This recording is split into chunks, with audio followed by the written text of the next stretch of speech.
Hello வணக்கம், welcome back to my channel simply Subha vlogs. இன்றைக்கி என்ன பார்க்க போகிறோம் அப்படின்னா, எங்காத்து கிருஷ்ண ஜெயந்தி வ்ளாகாக தான் இருக்க போகிறது.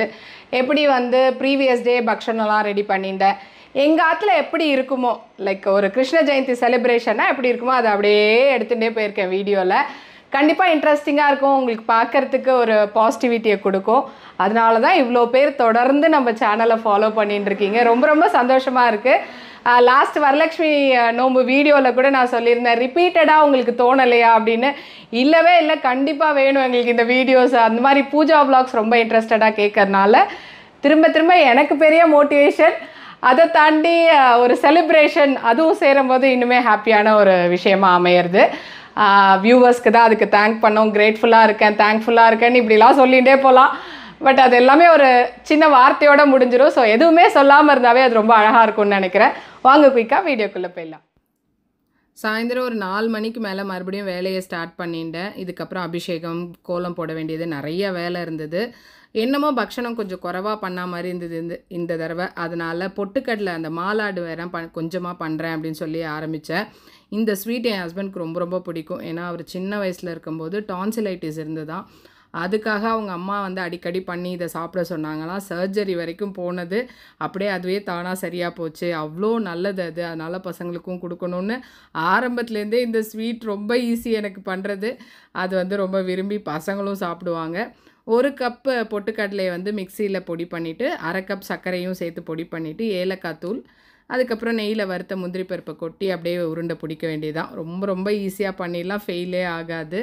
ஸோ கண்டிப்பாக இந்த மாதிரி ஏதாவது இஷ்யூஸ் இருக்கிறவங்க கூட நீங்கள் ட்ரை பண்ணலாம். பேசிக்காக இது நல்ல ப்ரோட்டீன் ரிச் ஃபுட்டு, அதனால் பசங்களுக்கு தாராளமாக கொடுக்கலாம்.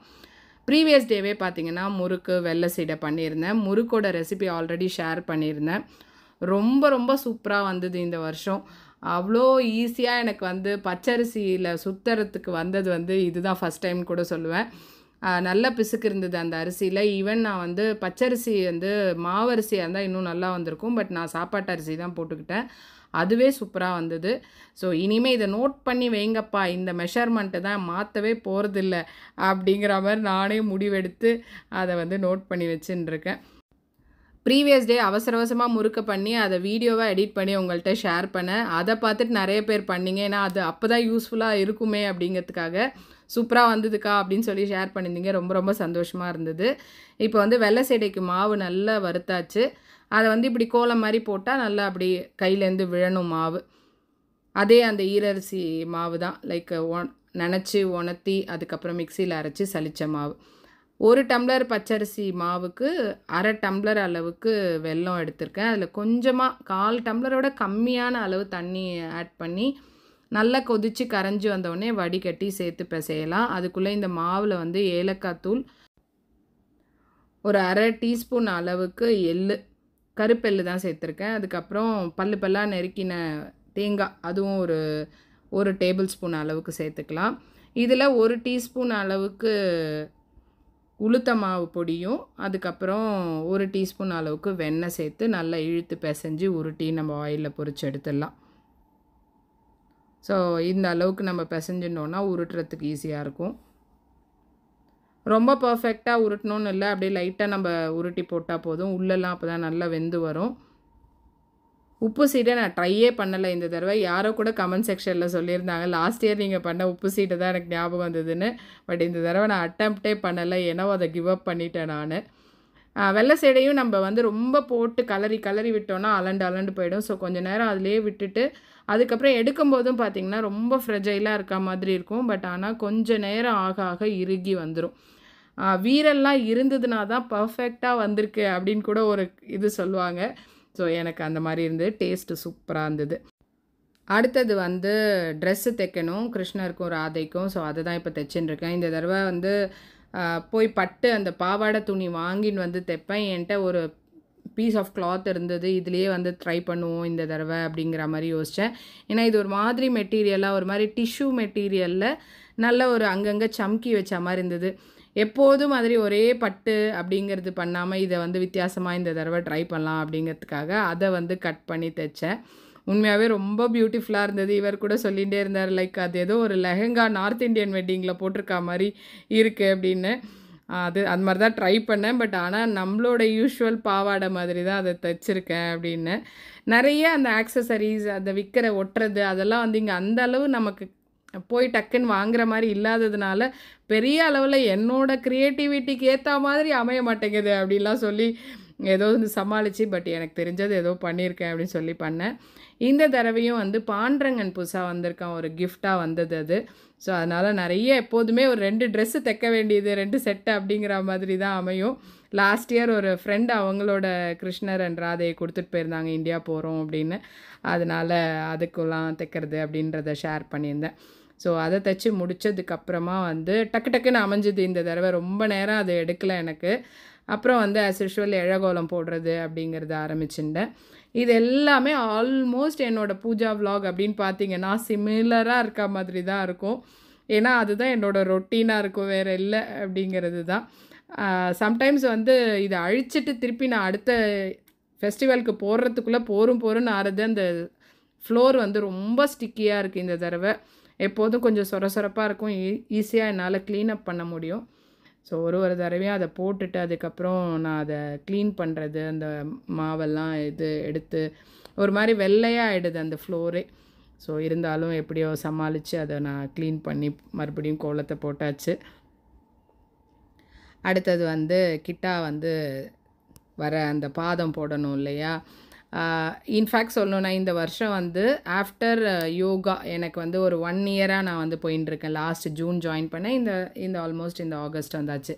ஸோ 1 இயர்க்கு அப்புறம் வந்து நம்மளுக்கு ஒரு டிஃப்ரென்ஸ் ஃபீல் பண்ணுவோம். பெரிய அளவில் மற்றதெல்லாம் தெரியாட்டி கூட இந்த மாதிரி வேலைகள் பண்ணும்போதெல்லாம் நமக்கு ஒரு தாட் வரும், கீழே குனிஞ்சு டக்குன்னு ஒன்று எடுக்கும்போது. எனக்கு வந்து இந்த பாதம் போடும்போது லாஸ்ட் இயர் விலாகை கூட நீங்கள் போய் செக் பண்ணி பாருங்கள். அப்படி தாண்டி போனாரா கிட்டான்னு என் பையன் வந்து கிண்டல் பண்ணிட்டு இருந்தான். அந்த அளவுக்கு ரொம்ப ஒரு 4 தான் போட்டிருப்பேன் ஹாலில். இந்த தடவை வந்து நிஜமாகவே ஒரு அடிக்கும் ஒன்று குனிஞ்சு போட்டுருந்தேன். என் ஹஸ்பண்ட் வந்து சேருமா போதும் அப்படிங்கிற மாதிரி திட்டினாரு. அப்புறமா தான் அவசரமாக பண்ணின்னு இருக்கேன். ஸோ அந்த அளவுக்கு அந்த ஃப்ளெக்சிபிலிட்டி உடம்புல மாறி வந்திருக்கு. ஸோ அதெல்லாம் தான் நம்மளுக்கு ஒரு சேஞ்சஸாக ஃபீல் பண்ண வைக்கும். வெயிட் லாஸு, மெஷர்மெண்ட்டு, அந்த லைக் வெயிங் ஸ்கேலில் பெருசாக காட்டாட்டி கூட எனக்கு இது மாதிரி குனிஞ்சு இப்படி நிமிரும்போது அந்த பேக்கில் வந்து பயங்கர ஒரு பெயினை ஃபீல் பண்ணுவேன். பட் இந்த தடவை டச்வுட் யோகாக்கு அப்புறம் அது அந்த மாதிரி இல்லாமல் ரொம்ப ஈஸியாக போட முடிஞ்சுது அப்படிங்கிறத வந்து நான் அப்புறம் என்னோடய யோகா டீச்சர்கிட்டையும் ஷேர் பண்ணிட்டேன் அதை. அடுத்தது வந்து அபிஷேகத்துக்கான ஏற்பாடெல்லாம் பண்ணின்னு இருக்காரு. அதாவது சந்தனம் வந்து அந்த பன்னீரில் கரைக்கிறது, இதெல்லாம் கரைச்சி எடுத்து வச்சுக்கிறது. இந்த தடவை ஒர்க் ஃப்ரம் ஹோமாக இருந்ததுனால கொஞ்சம் 6 மணிக்கு லாக் அவுட் பண்ணிவிட்டா அதுக்கப்புறம் எல்லாத்தையும் நமக்கு அந்த ட்ராவல் ஹவர்ஸ் எல்லாம் இல்லாமல் ஆறது இல்லையா. ஸோ அவைலபிளாக ஆகிட்டாங்க. லீவுங்கிற மாதிரி இல்லை, பட் ஒர்க் ஃப்ரம் ஹோம் இருந்ததுனால ரொம்ப சௌரியமாக இருந்தது. இல்லைனா ஒன்றுத்தையும் நான் கிச்சன்லேருந்து இங்கே ஒரு தடவை நடந்து வந்து வச்சுட்டு போனோம். அது இல்லாமல் அவர் வந்து அபிஷேகம் பார்ட்டை ஃபுல்லாக டேக் ஓவர் பண்ணிட்டாருன்னு சொல்லலாம். பசங்களும் வந்து கரெக்டாக அபிஷேகத்துக்கு உட்காந்தோம். அந்த டைம் கிளாஸ்லாம் முடிச்சுட்டு வந்தாங்க. வந்த உடனேவே வந்து ஃப்ரெஷ்ஷன் அப் ஆகிட்டு மூஞ்சி கை கால் அலமின் வந்து உட்காருன்னு உட்காந்துருந்தாங்க. ஸோ ரொம்ப திருப்தியாக எல்லோரும் இருக்காங்க அப்படின்னா ஒரு மாதிரி நமக்கும் நிறைவாக இருக்கும். இதுக்கு மேலே அப்படியே அபிஷேகம் பார்ட்டை உங்களோட ஷேர் பண்ணியிருக்கேன், நிறைய பேர் விரும்பி கேட்கறதுனால.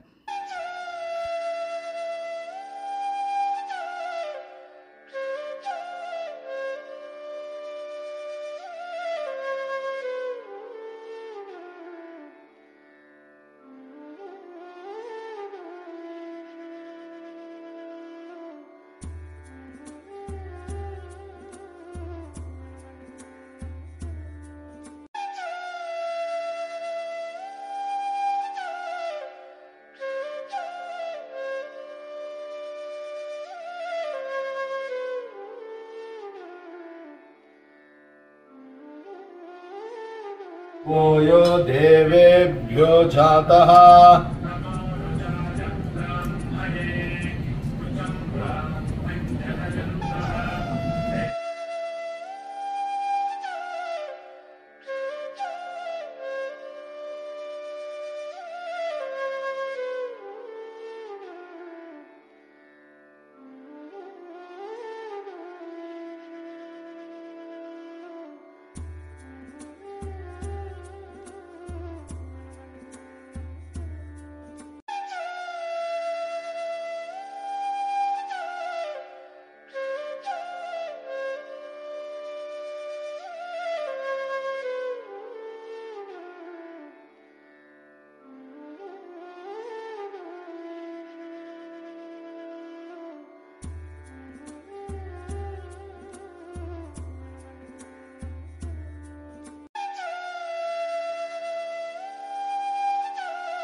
எல்லா அபிஷேகம்லாம் ஆனதுக்கப்புறமா வந்து இந்த ட்ரெஸ்ஸிங் அப் பார்ட்டு தான் கொஞ்சம் டைம் கன்சியூமிங்காக இருக்கும்.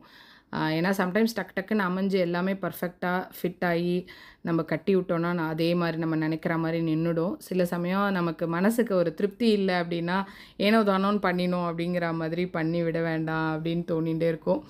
அதனால் கொஞ்சம் பொறுமையாக டைம் எடுத்து தான் பண்ணுவேன். இந்த மாதிரியான கொஞ்சம் மைனூட்டாக பண்ணக்கூடிய வேலைகள்லாம் அவர் வந்து தலையிட்டுக்க மாட்டார். நீயே இதெல்லாம் பண்ணிக்கோ, எனக்கு வராது அப்படின்னு சொல்லிட்டு எஸ்கேப் ஆகிடுவார். பட் எனக்கு ரொம்ப பிடிக்கும் அது பண்ணுறதும். அதனால நான் பொறுமையாக எதில் போட்டால் சரியாக இருக்குது இப்படிலாம் செக் பண்ணிலாம் பாவா எனக்கே உள்ளுக்குள்ளே தோணும். யாருக்கு சரியாக இருக்குங்கிறதெல்லாம் இப்படிலாம் நம்ம என்னமோ ஒரு இது மாதிரி பண்ணின்னு இருக்கோமேன்னு. பட் அழகாக இருக்கணும் இல்லையா பண்ணி விடுறதும் அப்படிங்கிறதுக்காக ரொம்ப பொறுமையாக நிதானமாக நல்ல டைம் இருந்தது அன்றைக்கி. அதனால் நிதானமாக பண்ணின்னு இருந்தேன்.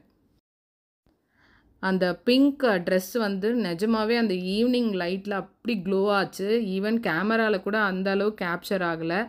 நேரில் வந்து ரொம்பவே பியூட்டிஃபுல்லாக இருந்தது. அந்த ஒரு மாதிரி பிங்க் அந்த ஷேடில் இருக்கிறதுனாலையோ என்னமோ தெரியல, அப்படியே தக தகன்னு இருக்க மாதிரி இருந்தது. ரொம்ப திருப்தியாக இருந்தது. ஒரு பக்கம் வந்து கொஞ்சம் உறுத்தல் எனக்குள்ளே இருந்தது. எப்போதுமே ஒரு பட்டு அந்த பாவாடையை வாங்கி நான் 4-5 கட் பண்ணி தைக்கிறது இருக்கும். இந்த தடவை அதை வந்து அதுக்கான மெனக்கடலை பண்ணலை. போய் மறுபடியும் இன்னொரு நாள் வாங்கணுமா அப்படிங்கிற மாதிரி நினச்சி பரவாயில்ல இருக்கிறது ஏதாவது இருக்கான்னு பார்ப்போம் அப்படின்னு ஒப்பேத்திட்டோமே அப்படின்ற ஒரு உறுத்தலில் இருந்தேன். பட் ஆனால் ரொம்ப அழகாக அமைஞ்ச உடனே திருப்தியாக இருந்தது. நல்லா தான் இருக்குது அப்படிங்கிற மாதிரி.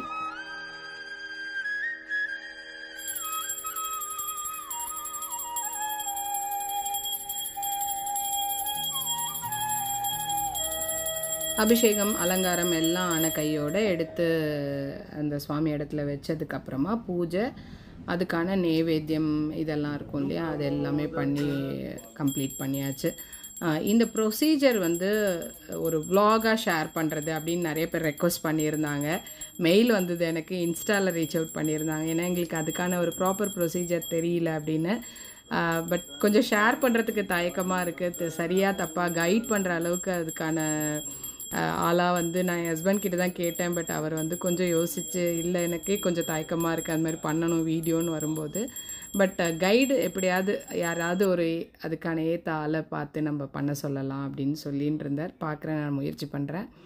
ஃபைனலாக வந்து மங்கள ஆரத்தி காமிச்சு கம்ப்ளீட் ஆச்சு. ரொம்பவே பூஜை திருப்தியாக அமைஞ்சிருந்தது. அதுக்கப்புறம் வந்து கிருஷ்ண ஜனனம் பாராயணம் பண்ணணும் அப்படிங்கிற மாதிரி நினச்சிட்டு இருந்தேன். பாகவதம் கிளாஸ் கொஞ்சம் நாளாகவே போயின்ட்டுருக்கேன். அப்படிங்கிறனால அந்தந்த கட்டத்தை நமக்கு அந்தந்த சமயத்துக்கு எடுத்து பண்ணணும்னு அவள் கைட் பண்ணும்போது நமக்கு ஒரு விஷயம் தெரிய வர்றது. அந்த ஏஜிங்கில் இந்த மாதிரி ஒரு டிரான்சிஷன் நடக்கிறது எனக்கு ரொம்ப எப்பயுமே ஒரு மாதிரி திருப்தியாக இருக்கும். ஒரே மாதிரி இல்லாமல் அந்தந்த வயசுக்கான விஷயங்களை நம்ம வந்து கற்றுக்கிறது மாற்றிக்கிறதுன்னு நடக்கிறது இல்லையா. அது மாதிரி நமக்கு அது பகவானோட கிருபை இருந்தால் தான் நடக்கும். குருநாதால் ஸ்ரீ அண்ணாக்கு வந்து இது அத்தனையுமே சமர்ப்பணம் பண்ணணும். இந்த விளாக் கண்டிப்பாக உங்களுக்கு வந்து ரொம்ப டிவைன்ஃபுல்லாக ஒரு மாதிரி ஒரு பாசிட்டிவிட்டியை ஷேர் பண்ணியிருப்பேன்னு நம்புகிறேன். இன்னொரு இன்ட்ரெஸ்டிங் வீடியோவில் மறுபடியும் வந்து சந்திக்கிறேன். Until then, it's bye from Subha. Bye bye.